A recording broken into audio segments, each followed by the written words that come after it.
Bismillahirrahmanirrahim. Alhamdulillahi rabbil alamin. Wa bihi nasta'inu ala umuri dunya waddin. Wa sallallahu ala nabiyyina Muhammad wa ala alihi wa ashabihi wa man tabi'ahum bi ihsanin ila yaumiddin. Wa sallama tasliman katsira, amma ba'd. Alhamdulillah, segala puji bagi Allah Tabaraka wa Ta'ala yang pada kesempatan siang ini dengan rahmat dan taufiknya kita bisa kembali bermajelis, dan kita mengharapkan semoga kehadiran kita dan majelis ini diberkahi oleh Allah Subhanahu wa Ta'ala. Dan siang ini insya Allah kita kembali akan membahas seputar serba-serbinya sholat, ya. Dan insya Allah serba-serbi dan permasalahan terkait dengan ibadah sholat itu banyak, dan seiring berjalannya waktu juga tidak akan habis, ya. Karena semakin maju teknologi juga pasti akan semakin bermunculan, ya, permasalahan-permasalahan baru tentang sholat. Baik, akan kita bahas hadis di siang hari ini. Tema yang tadi sudah disebutkan tentang masalah terganggu dengan gambar. Ini sebetulnya bermula dari apa yang pernah dialami langsung oleh Nabi Sallallahu Alaihi Wasallam. Ya. Jadi kita dalam berbagai macam permasalahan, insya Allah sudah disediakan sumber, ya, pemecahannya, dan juga sudah disediakan contohnya dulu ketika hal itu terjadi di zaman Nabi alaihi salatu wassalam, nanti yang beliau tuntunkan bagaimana. Hadisnya diriwayatkan oleh Imam Bukhari dan Muslim. Dan redaksi persis yang saya baca ini yang dicantumkan oleh Imam Bukhari dalam kitab Sahihnya. Dari Ummul Mukminin, ibunda kita semuanya, yaitu Aisyah radhiyallahu anha.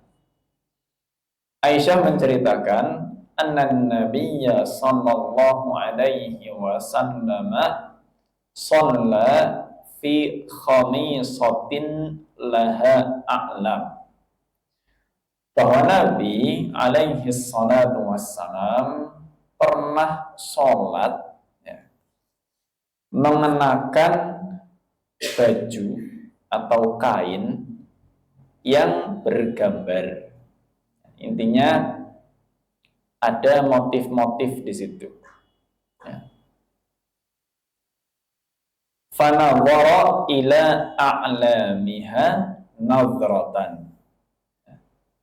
Maka sesekali Nabi alaihi salatu wassalam itu melihat gambarnya, ya, melihat motif yang ada di pakaian beliau alaihi salatu wassalam.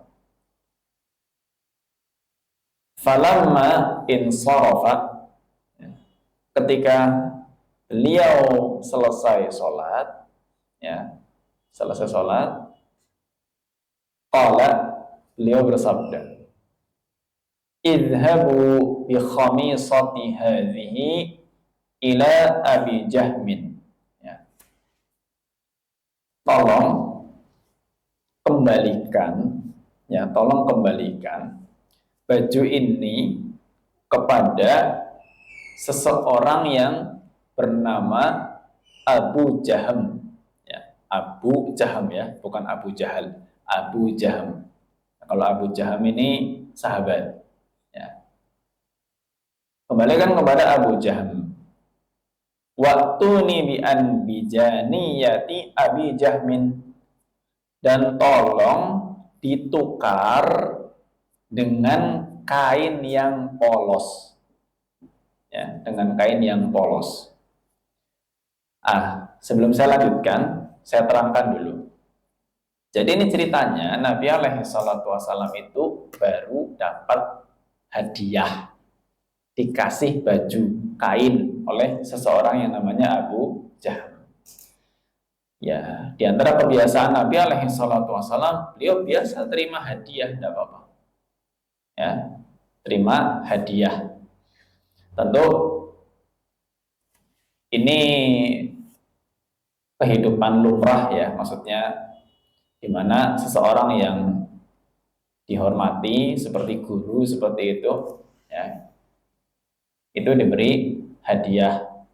Hanya di sini saya kasih catatan dulu, ya, karena Nabi dalam masalah hadiah pun pernah memberikan peringatan, ya, peringatan kepada seorang yang diutus untuk menarik zakat, ya, supaya kita nggak salah paham.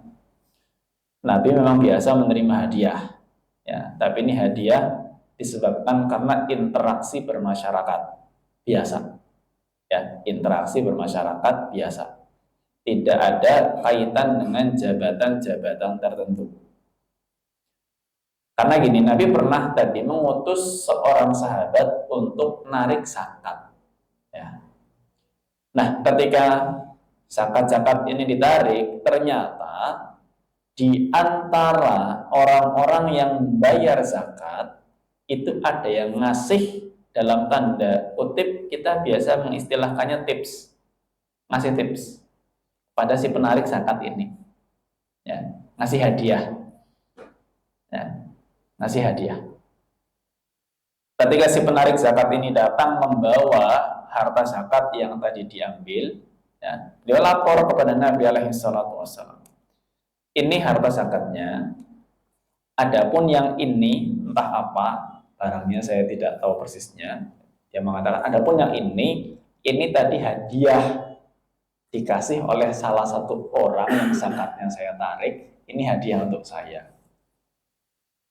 Di sini Nabi alaihi salatu wasallam kasih peringatan, kalau kamu tidak punya tugas sebagai penarik zakat, ya, kamu tidak akan dapat hadiah ini pasti, ya.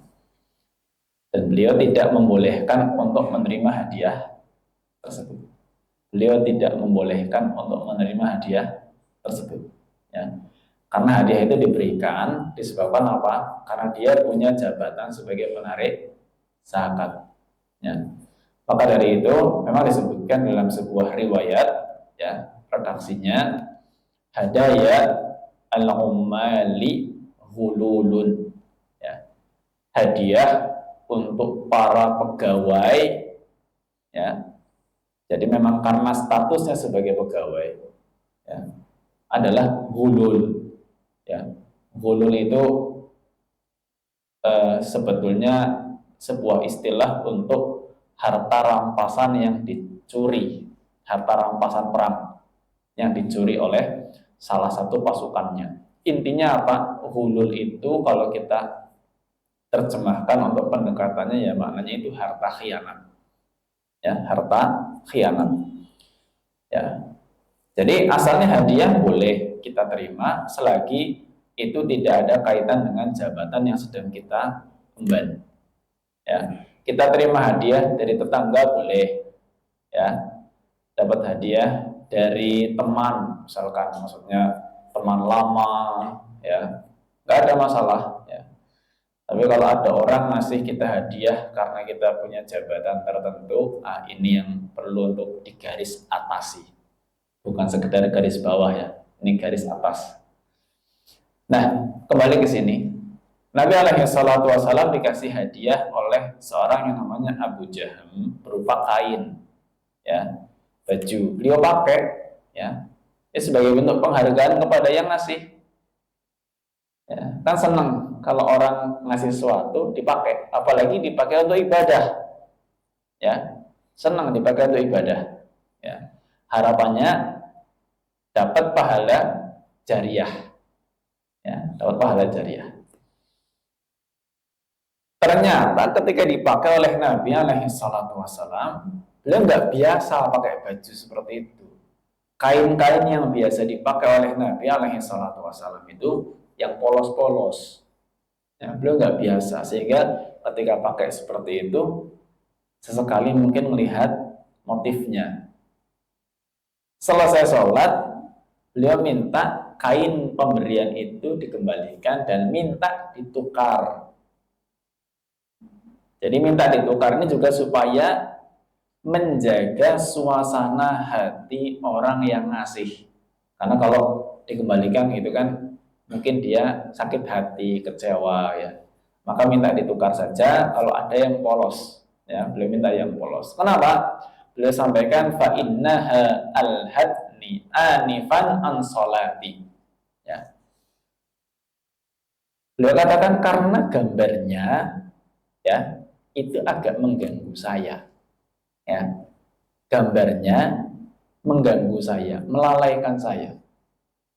Disebutkan dalam redaksi yang lain, kuntu anzuru ila alamiha wa ana fis salati fa akhafu an taftinani. Ketika saya melihat gambarnya, kata Nabi alaihi salatu wasallam, saya takut nanti sholatnya tergoda. Ya, tergoda dengan gambar. Maksudnya bukannya khusyuk, nanti malah konsentrasinya melihat gambar karena indah, ya, karena indah. Nah, ini berarti dulu pernah dialami oleh Nabi Sallallahu Alaihi Wasallam, ya, terganggu dengan motif pakaiannya sendiri, ya, motif pakaiannya sendiri. Meskipun secara hukum dalam fikih, ya, kita mau pakai baju bermotif itu boleh, ya. Baju bermotif itu boleh, ya.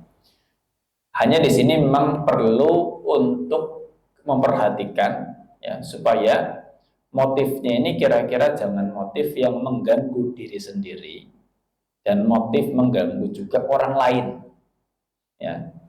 Apalagi kalau sedang sholat berjamaah. Kalau sendirian sih mungkin yang berpotensi terganggu hanya diri sendiri. Tapi kalau berjamaah, ya, belakang kita akan melihat kita juga. Ya. Ini makanya dulu ya, ini sekedar saya berbagi. Dulu mungkin ini saking banget gitu, saking apa ya, guru saya itu saking menjaga sekali gitu, saking khawatirnya kalau nanti pakaian dia itu mengganggu orang di belakangnya. Dulu saya dinasehati sama ustadz saya gini, kamu itu kalau pakai sarung, mereknya jangan kelihatan di belakang. Itu dulu nasihatnya begitu. Ya. Saya awalnya agak heran juga, ini kenapa kok ustadz guru-guru saya kok kalau pakai sarungnya nggak ada mereknya ya? Atau mungkin sengaja beli yang murah nggak ada mereknya gitu. Ternyata saya dinasihati waktu sedang halakoh, maksudnya sedang halakoh Quran seperti itu. Guru saya ngasih nasihat itu, sarungnya kalau bisa ya mereknya yang biasa di bawah belakang itu ganti taruh di atas. Oh gitu nggih, siap. Akhirnya saya juga kalau pakai sarung mereknya nggak kelihatan, jadi nggak ketahuan tuh sarung mahal atau sarung murah. Ya. Itu dulu sekedar nasihat ya, ini sekedar sharing saja. Ya.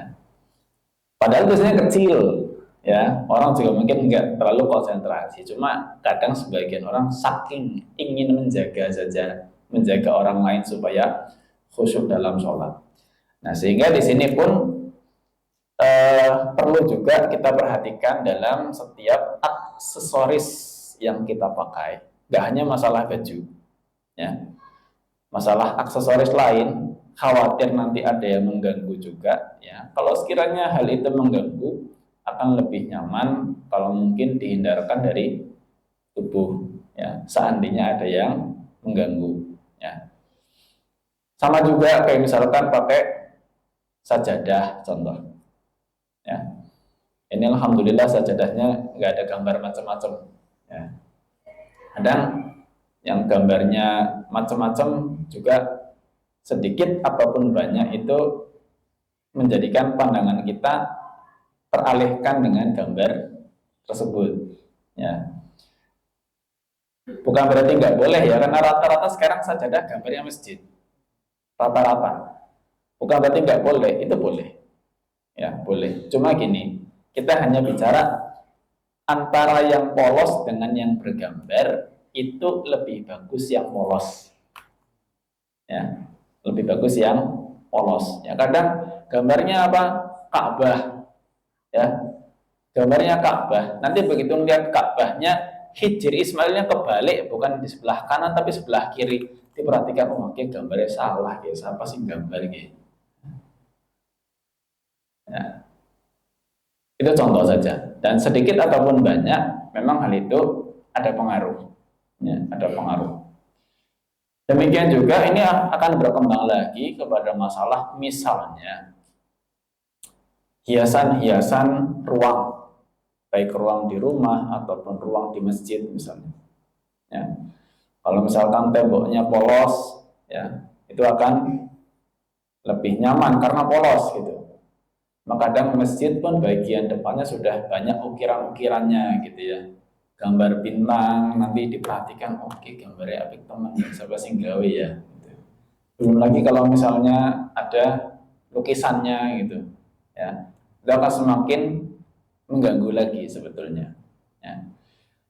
Itu ada yang bersifat mungkin potensi, ada yang betul-betul mengganggu, gitu ya.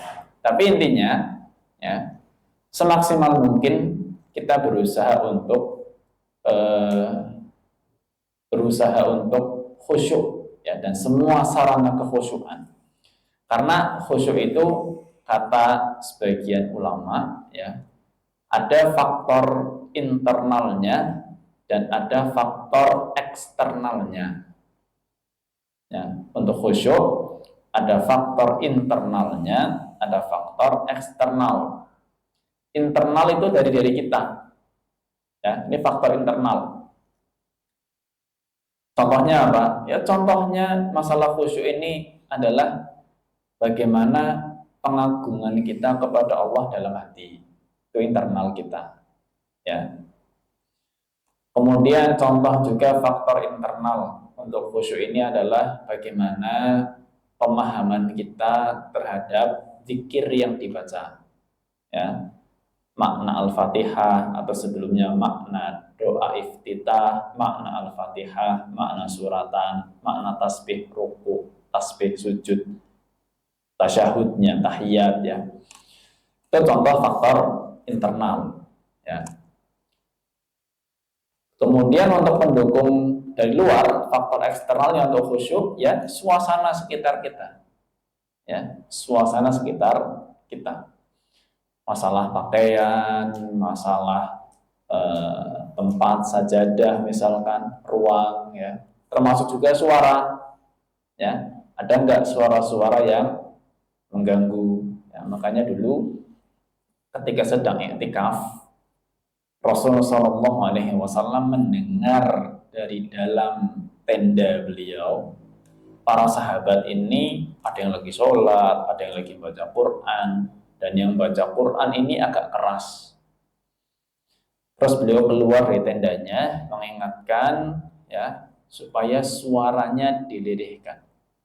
Ya. La yu'dhi ba'dukum ala ba'din bil qira'ah. Jangan mengganggu orang lain dengan bacaannya. Ya.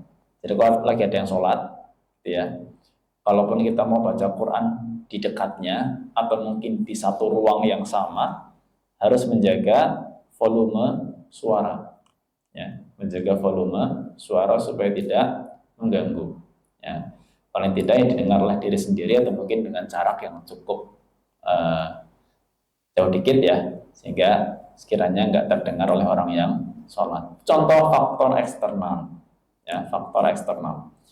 Nah, ini bagian yang faktor eksternalnya supaya suasana sholatnya bisa lebih khusyuk, ya. Ya, meskipun pada dasarnya saya jelaskan tadi, pakaian mau motif apapun, sajadah mau motif apapun, itu semuanya tidak membatalkan sholat dan tidak berdosa.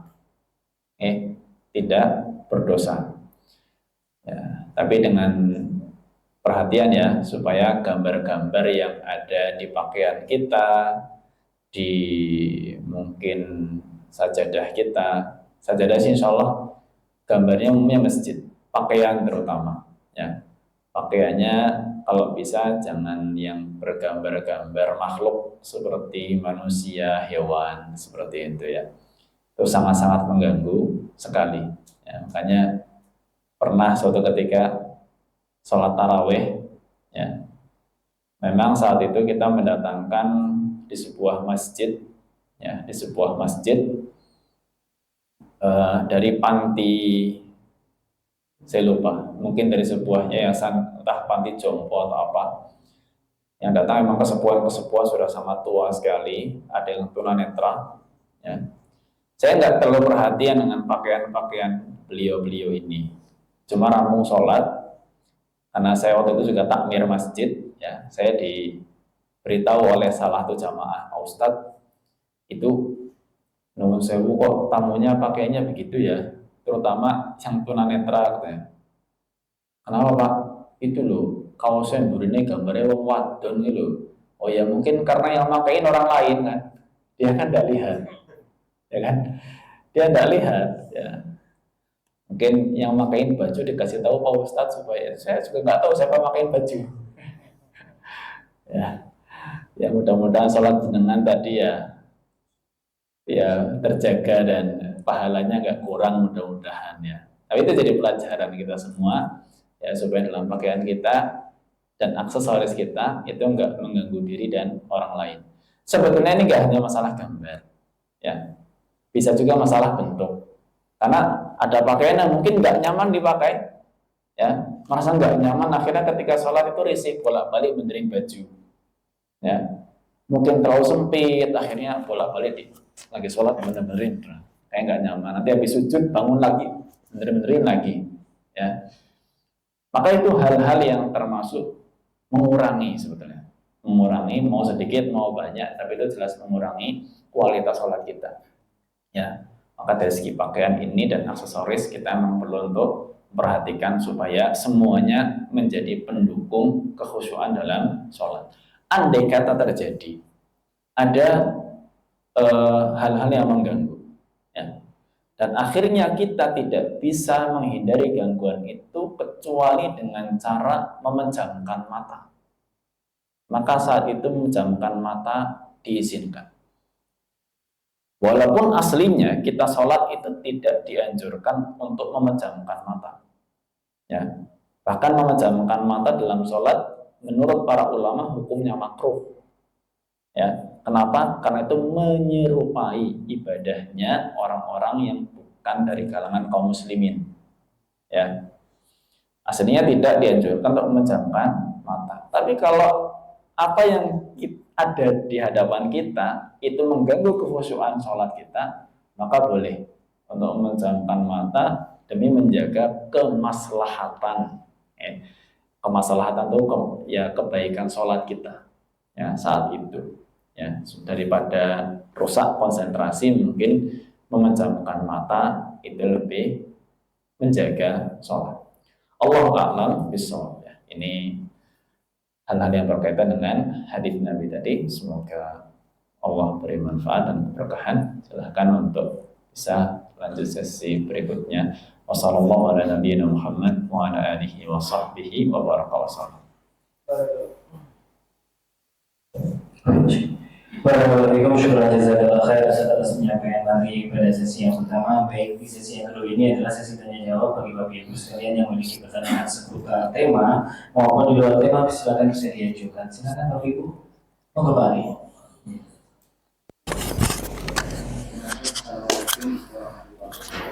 Waalaikumsalam warahmatullahi wabarakatuh.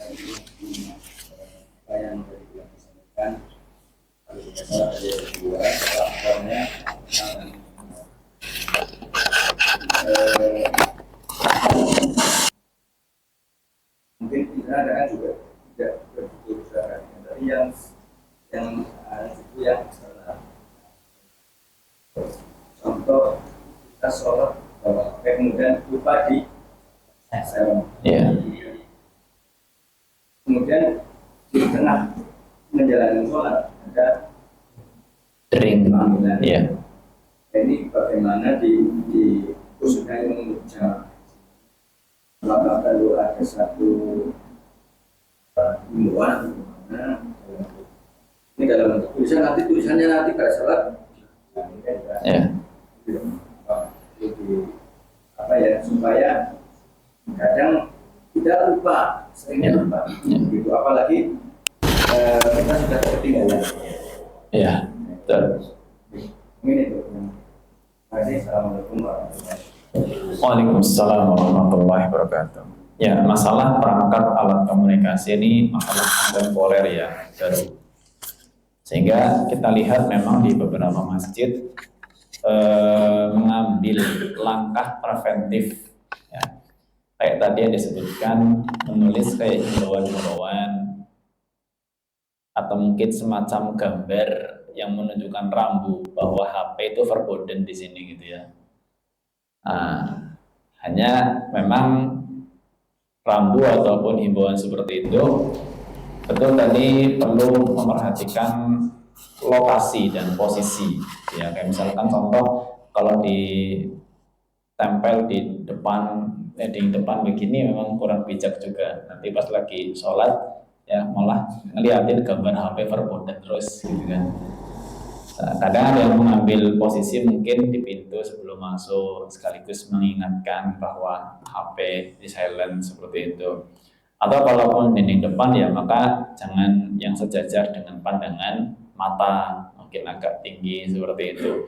Ada juga memang yang kalau tidak salah ingat ya mungkin maksudnya baik tapi kadang efeknya agak kurang ya.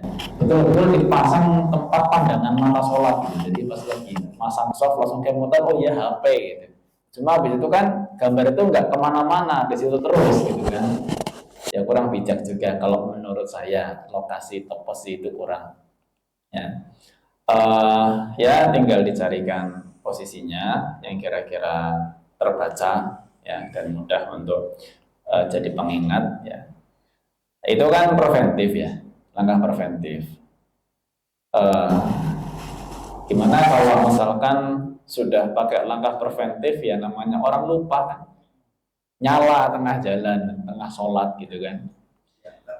Nah ya, gini, kalau posisi HP itu mudah untuk diambil, posisi HP mudah untuk diambil, saku kita misalkan ya, itu boleh diambil untuk sekedar direject di tolak panggilannya ya. Tolak panggilan kan hanya gerakan satu jari saja selesai. Kalau dulu kan pakai tombol ya, dulu kan pakai iPad-nya, sekarang kan semua layar sentuh rata-rata HP itu tinggal sentuh sekali selesai, menolak panggilan. Habis itu HP dimasukkan lagi ya, itu boleh. Tapi kalau qadarullah mungkin posisi HP agak susah ya, contohnya apa, dalam tas, kita bawa tas mungkin ada HP-nya dan kita letakkan depan kita gitu, berdering bunyi, gimana buka tas red gitu terus kita ngambil HP, agak susah ya. Ya kalau memang situasinya seperti itu ya kita harapkan saja mudah-mudahan bunyinya nggak lama gitu ya. Mengganggu itu sudah pasti mengganggu ya, cuma ya mau bagaimana lagi ya, tidak banyak yang bisa kita lakukan. Allah a'lam bishawab. Saya jazakallah khair atas jawabannya. Tapi berbeda ya tadi, kalau orang yang mendengar itu ada yang ini sudah kali buat mati tapi Allah a'lam ya. Pada dasarnya sih membatalkan sholat itu bukan opsi terbaik. Ya, pada dasarnya membatalkan sholat bukan opsi terbaik. Kecuali kalau misalnya ini pun mungkin bisa menjadi pendapat yang salah ya. Misalnya kalau bunyinya sangat keras sekali, menggema di satu ruangan, nah mungkin itu nggak jauh beda dengan situasi anak nangis di tengah-tengah sholat. Ya, yang pada akhirnya mungkin harus ditangani dulu keluar seperti itu. Tapi setelah itu suara-suara yang bervolume wajar, ya mungkin ditunggu saja sampai berhenti deringnya. Ya, Allah a'lam bishawab.